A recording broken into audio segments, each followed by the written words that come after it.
ముందుగా నేను భారతీయుణ్ణి, ఆ తర్వాతే మత గురువుని. ఈ దేశం క్షేమంగా ఉంటేనే ఈ దేశంలోని మతాలు క్షేమంగా ఉంటాయి. చెప్పాను, ఆపరేషన్ చేయించుకోమని నేనే చెప్పాను. ఎందుకు? ఈ దేశాన్ని పట్టి పీడిస్తున్న సమస్య అధిక జనాభా, ఓవర్ పాపులేషన్. అది తగ్గించడానికి నేను చేసే ప్రయత్నం ఈ దేశానికి చేస్తున్న సేవ, మానవ సేవే మతానికి చేస్తున్న సేవని నేను అనుకుంటున్నాను.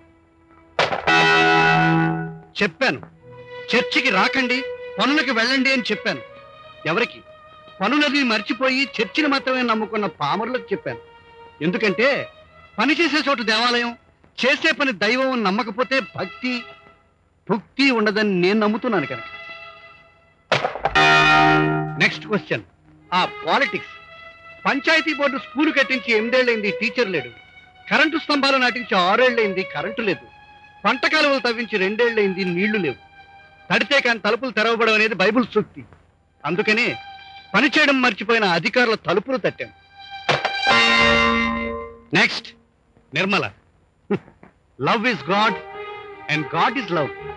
నిర్మల ప్రేమిస్తున్న నేరవని ఎవరనగలరు? ఆమె ప్రేమను ప్రోత్సహించి నేను దోషినైతే మీరందరూ దోషులు కారా మదర్?